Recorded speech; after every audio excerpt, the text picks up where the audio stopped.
older? Which one would you like me to start with? Which one? Because I can do this whole day. But if I just pick 2 every time, then everybody's going to pick 2, and my brains will melt before the end of the day. Also, 111, while we're doing this recording, not sure what part of the world you live in, but pretty great. Pretty great. So James was older, but he acted like a child. Okay, and so should I go through that one? Which one would... Yeah, James has the... Who would you like first? I like how we laugh. Okay, James, cool.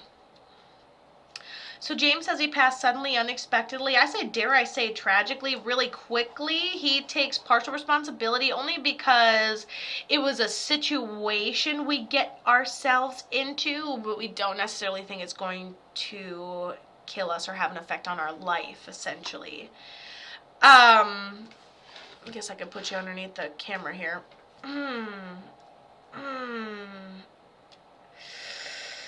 There seems to be, like, if I'm looking through what appear to be my eyes, I'm like, ugh, like right at the end, like almost like you can feel whatever's happening to you in a way.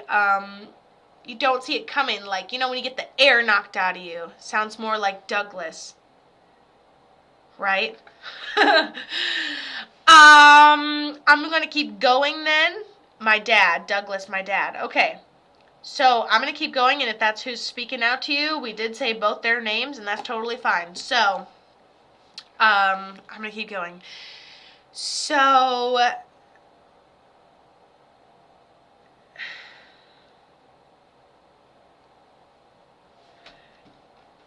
I'm in a situation.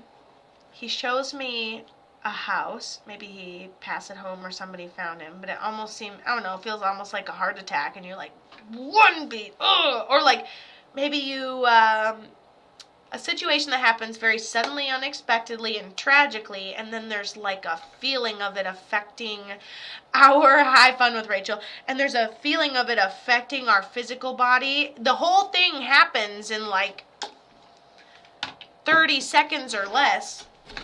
I feel like I'm taking a hit, whether it's like or like a heart attack. It happened for a day, but you're on point with him. Okay, what happened with Douglas? I mean, what happened with Dad?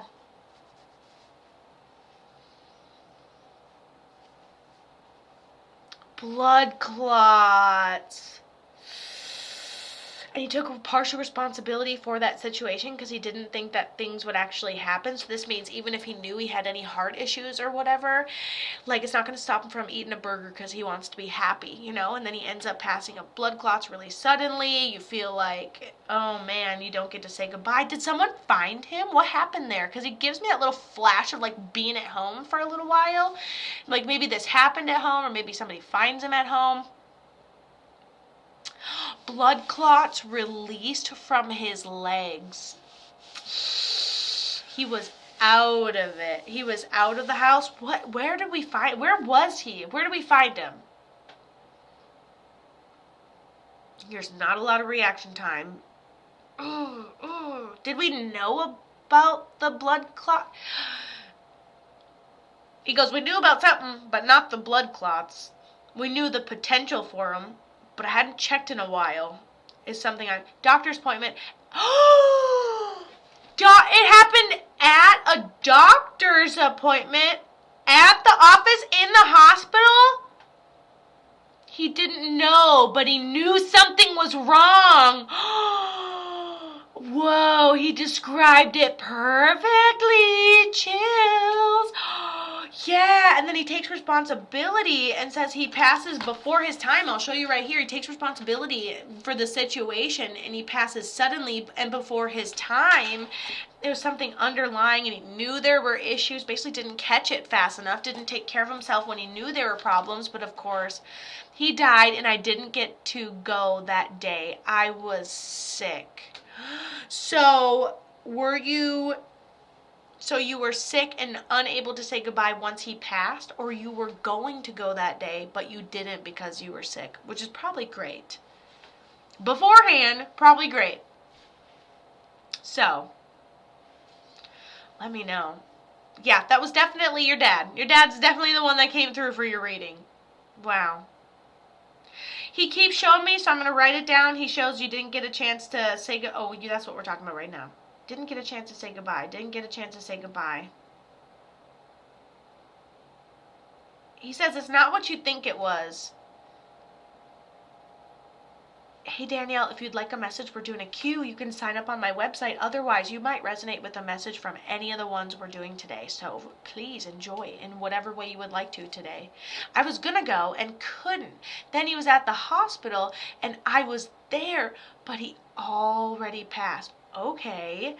That is wild. Didn't get a chance to say goodbye.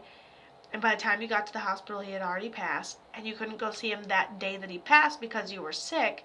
But that's really good. That seems like divine timing. He had been revived 6 times. And he said to me, it's not what you think it was. He wouldn't have wanted you to see him like that. And remember when he's like, ugh, ugh. They revived him 6 times. They revived him 6 times, and he's sitting there. I'm like, I feel like I'm just fucking taking hits. Oh my gosh. You watched them do it, and when me and you first started talking, 10? And then I literally said, girl, I feel like I'm taking hits. I feel like I'm like, right towards the end, and I'm like conscious of like 2 of them. Remember when I said that? And there he was getting revived 6 times. Hey Lisa, yes, I should be getting to you, my love, if you signed up. I see you like emailing me and sending me messages, and if you're on the list, I'll get you, don't worry. Okay, so that is pretty incredible how he was shocked 10 times right toward the end. Yes, I cut his long hair for my mom, and I had to tell Mom to let him go. Listen,